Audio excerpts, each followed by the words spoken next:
Hello. I, just to give a bit of an introduction, I am Lisa Smith. I'm a network officer with the Scottish Recovery Network, and we're really excited because I'm having a conversation with Lisa Archibald today as part of our peer chat series. So Lisa, welcome. Thank you, Leslie. It's good to see you. Yeah. So I met you quite a number of years ago in the Borders when you were the manager of New Horizons Borders. And I followed you from the years because you were quite inspiring. Well, not quite inspiring, you are inspiring. It's the first time I heard about a Churchill Fellowship, and following you, what you've been up to since then has been incredibly exciting. And so tell us a bit about yourself. Yeah, so I've worked in peer support. Actually, and I say I worked in, I've been part of peer support for about 20 years, because originally I actually accessed peer support groups myself. So my starting point was when I was a graduate. Actually, I finished university, ironically, studying behavioural science, and with the intention to becoming a clinician at that point. Was really struggling with just having an existential crisis, probably. And so I started by accessing peer support groups and really falling in love with how that was as a way of being with people. And I tried a few other things, working in social work and doing a few other jobs, and just couldn't feel comfortable. So went to run peer support groups originally, and then I started to manage peer support groups. And that's obviously when I was at New Horizons. Prior to that, I'd been in advocacy for a while too.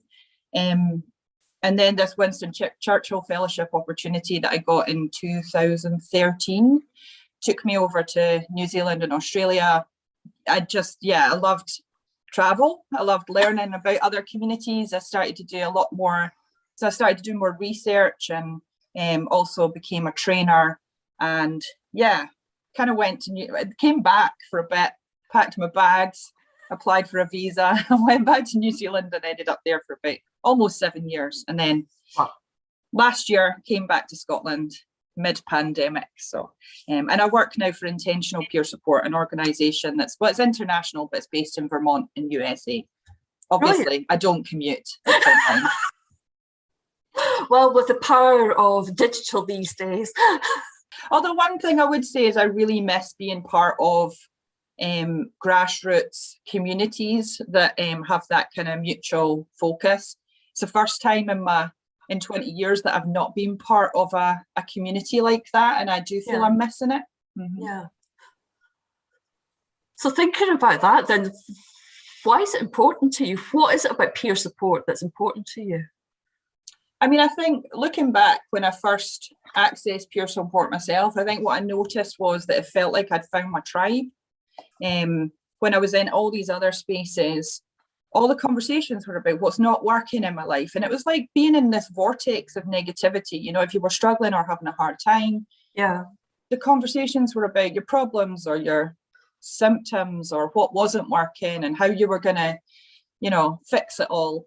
But actually, when I then was with other people who there was this kind of shared commonality, we just talked about life. And actually, it's the first time that I'd really talked about the struggles of the fact that my parents were teenagers when they had children. And I started to think about actually from their perspective, how it must have been hard to be 16, 17 and having kids. And I grew up in a mining community, and I started to process and talk about some of that stuff around the mining strikes and the impact that had on our family. And I hadn't talked about any of that stuff. And it started to make me think about how when I was struggling, I went to one place and they wanted to talk about giving me a diagnosis and medication. But then when I was in this other space, we didn't talk about that. We just talked about our lives and how all these experiences we'd had influenced the way we see the world. And so one space was telling me, you have obsessive compulsive disorder. The other place was going, wow, no wonder you see the world as unsafe.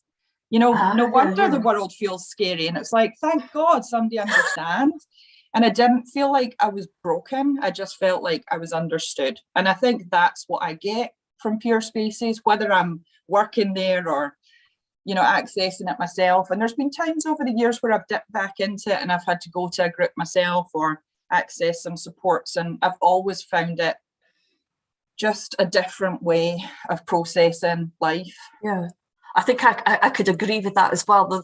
There's something about that sort of, you can let somehow you feel you can just let some of the barriers go, or the boundaries go, that you would see maybe in a different type of relationship, and you go, oh, well, I've got to fit in there, but in a peer relationship, I can just let some of these things I'd be a bit more wary about out, and it feels a bit like, they get it. Yeah, and there's no presumption that you need to do anything different.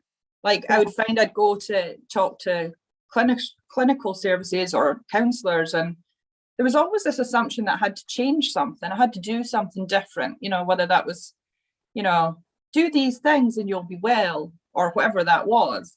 Whereas actually in these other spaces, it was like, yeah, sucks, or yeah, it's hard, like full stop. No presumption that I had to do anything different. I could just be accepted as being, a little bit manic or a little bit crazy, and actually just being okay to be like that.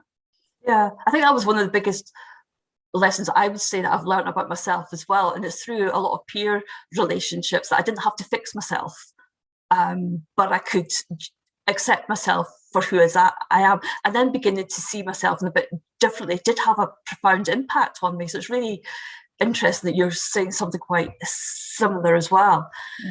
I'm thinking about, what are these bits that make peer support, and how important it is that we recognise what that is and we can articulate that.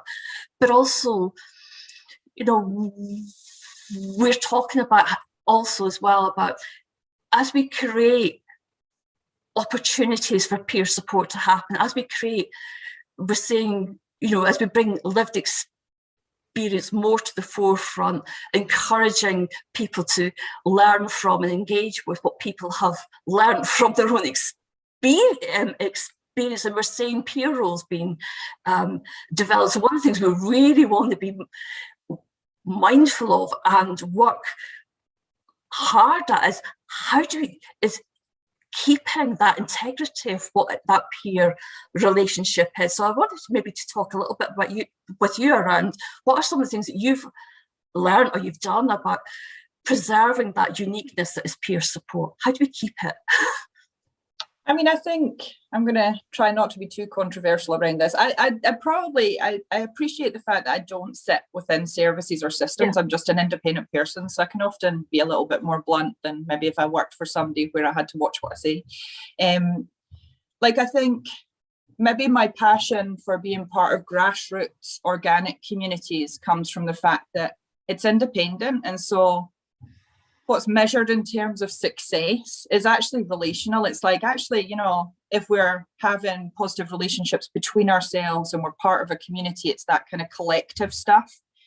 And I worry a little bit, and having been in the peer support world for, a couple of decades now, I worry that we're moving a bit more towards the individualistic way of being with peer support. And in terms of kind of how do we keep the fidelity, is like, well, how do we make sure we're still being relational?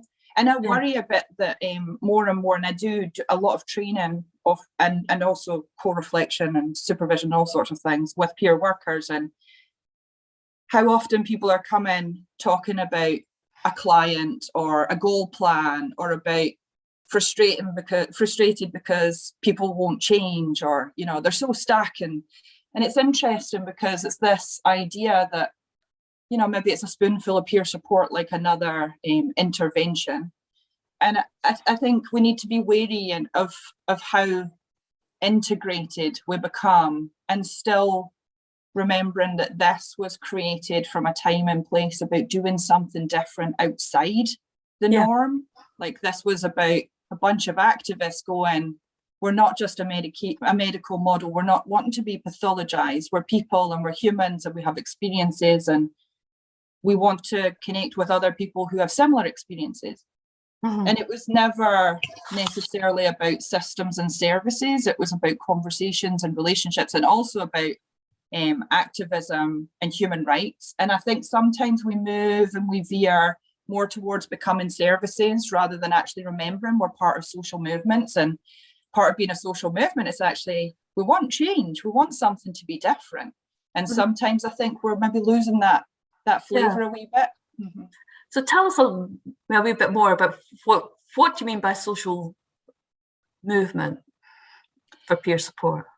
Well, I think about so back when in the 60s and 70s, it was a really kind of dominant asylum-based institution model, and actually, the people that were most oppressed were actually the people who are marginalized by society anyway, people of color, people who are, queer people, gay people, people who are poor, working class. And you think about, these are people who are already oppressed within society. And it was another way of kind of reinforcing these social norms. Yeah. And, psychiatry has only existed for a couple of hundred years. It's just one perspective. There's so many other, and I think sometimes we're privileging this as a dominant truth. It's become so unquestioned that it's become like this global truth, instead of going, well, where's the spiritual explanation, the cultural explanation, the nutritional explanation, whatever that is. And I see less and less there being space for us to just have these conversations around what's your explanation of your experience.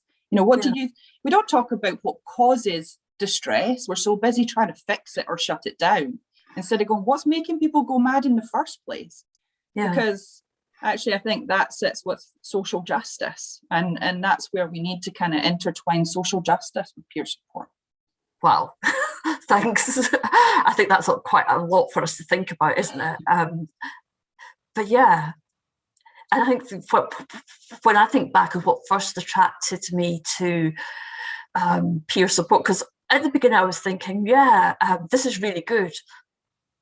But if we're going to create formal rules, we need to be really careful that it doesn't become something that loses that sense of what it is and where we've come from. It was one of the things I was really quite intentional about when, a number of years ago, when Scottish Recovery Network, as part of our work, we worked with people to develop a values framework, because that was part of our focus, was because people were concerned about how do we ensure that we don't lose that relational aspect, that it doesn't, as you talked about, the focus becomes on goals and outcomes, but it's like what is it that happens in space between us. And this was something we were going to find really helpful. But you mentioned again about relational.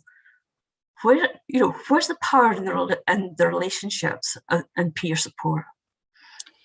I mean, for me, it's just, peer support is relational. It's a relational way of being. And I worry that, again, that we're moving towards it becoming a job or a job title rather than actually, and I ask people all the time, well, what are you doing differently?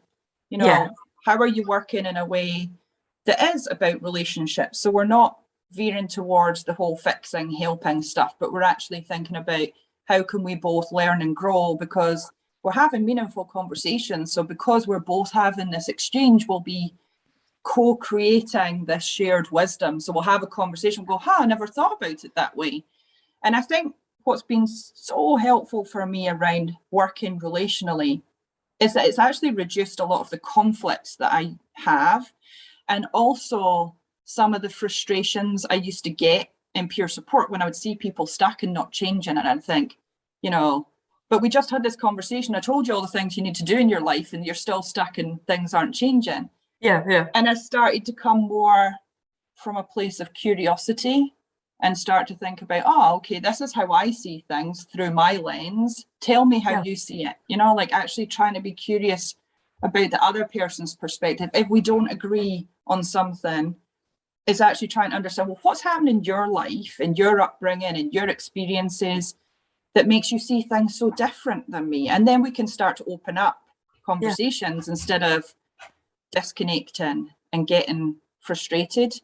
So, one of the things I was proud of that we did way back when I was in New Horizons as a peer community was when the welfare reform bill came in, is that actually we started to think collectively as a community about the impact this was having on people here in the borders in particular, but also people who were already struggling on benefits, and starting to think about we're in relationships here. This is a community. We are a community. And even though I'm privileged because I was paid, this other person that comes to the same community as me that's on a benefit for whatever reason is going to be really hammered by this. So we started to think about campaigning, about advocacy, about systemic change. So it wasn't just, let's sit around and talk about how crap it is and it's making us ill, but actually what we're going to do about it.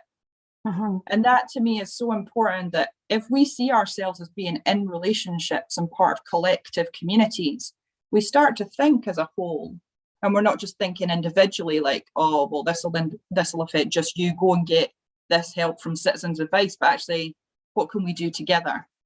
I think that's a really important point as well, is that thing of what can we do to get together. It's not just about I'm here to help you, or the power dynamic in a way is a bit different. I'm here to do something for you, but together we can think about what is it be helpful for the. Well, it depends on where the peer group is, a group or is it a couple of people meeting together, what's going to work for us both. I think that it's thinking about how do we create more opportunities for that to happen in Scotland today, but also thinking about, we are aware and we are encouraging, well, certainly within Scottish Recovery and a network, about roles that are about people who are volunteering, about taking on facilitated peer groups, paid peer roles. In your experience, you've talked a little bit about training there, maybe around the relational aspects of people and peer support, but I'm thinking also about, or I wanted to check out with you, in your experience, what are some of the things that have helped you when you've worked with organisations and people who are creating these more formal roles? What's really helped them do it? Not the stuff that gets in the way, the stuff that helps. Yeah, and I think it becomes a recurring conversation for me. And I do a lot of work in the US now, and it can be a little frustrating that how they set things up, and it's funded in a very different way and measured in a different way. And my starting conversation is always, why a peer? You say you want a team of peer workers, you want to set up something within your state or system or service. Why? What is it you want that's different about this that you've not always already got? If it's just about whacking the word peer in it, don't bother. If you actually want to do something different, if you want a group of people that are going to connect with your community in a different way, then bring it on. But actually then, how are you going to change your policies? How are you going to change your procedures? How are you going to change all the stuff so that the clinical team are also learning from the peer team and vice versa? So it actually becomes like, what have we got to offer? And how can we understand each other's way of being, especially if it's a mixed team? So what works well is having those conversations from the start around how, actually what we're talking about today, like how is peer support different? How is it unique? Why do you want it in the first place? Yeah, and what's it going to add? What's it is going to be different from what's already there? I know we've had quite a few conversations quite recently, and I was really struck by the way that you've spoken about how peers can be supportive of each other and be supported in the roles that they take on. Can you tell us a little bit more about what some of the ideas are that you have there? In terms of kind of like co-reflective type spaces? Yeah, and I think sometimes we make this assumption that we're all like vulnerable and fragile because we've got all these experiences that we've had. And I think there's a Frida Kahlo quote that I always remember, which is fragile, not fragile like a flower, but fragile like a bomb. And I like that because it's like, okay, well, maybe we are a bit fragile in terms of, I think about, and actually the reclamation of the word mad is actually what we've got to be mad about, because there's some things I feel really mad about, like the injustice and the inequality and the unfairness. And I think there's a lot we can learn from each other in terms of spaces where we can just connect and talk about this, because oftentimes I'll see services that set up and it's a supervision model, and actually all the spaces are around an agenda. So you come with an agenda and you've got to talk about clients, and actually at what point do we just talk about ourselves? And actually, when do we talk about our own stuff? Like, I know I make mistakes all the time in every relationship I'm in. All of us do. Like, I don't think any of us could say, I have a perfect relationship, full stop, and I never make mistakes. So when do we talk about that in our workplace? Actually, I'm going to make mistakes. How do I talk about it? How do we talk to each other about when we see ourselves and each other making mistakes? Yeah. And there needs to be spaces like that where we can just go, oh, hang on a minute.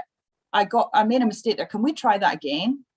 And actually, could you give me feedback? Would you be open to feedback? And how do we have those kind of spaces?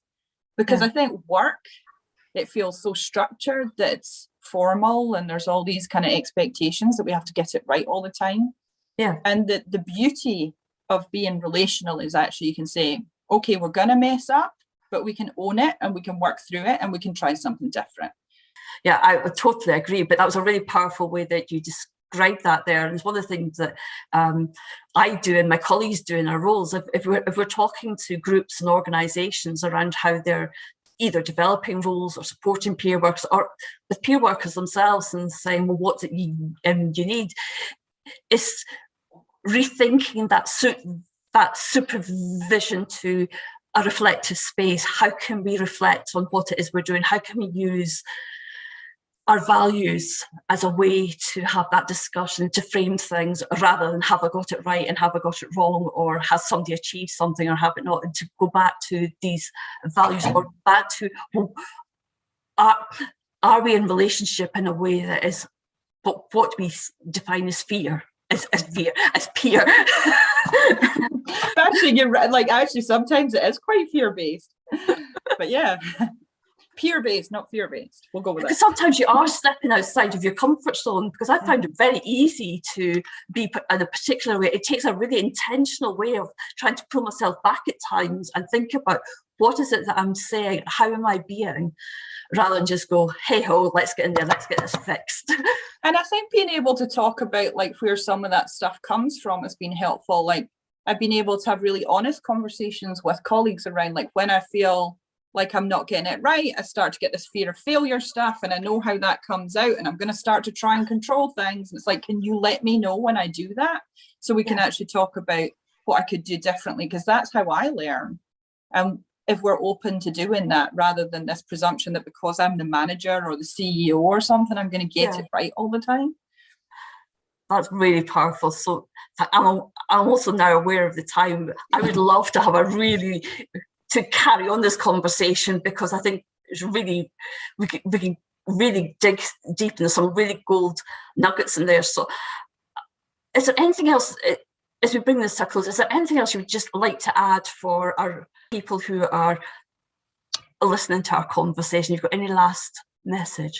I suppose my last message is thinking about, I mean, I really do, I'm an activist probably at heart, and I think about what can we learn from other social movements in terms of how they achieve change. You know, I look at, the LGBTQ queer movement, I look at, the feminist movement and, civil rights, and it's like some significant and radical changes happened when people have thought like activists. Yeah. And I think at times, if we want to see the system being differently, sometimes we need to challenge it too and start to go, what's possible, what could be different, and how do we work in a relational way regardless of what our roles is, and push for something that feels, I'd like more radical change, I'd smash the whole thing, but I'll start more manageable than that, and just say, think change. Mm-hmm.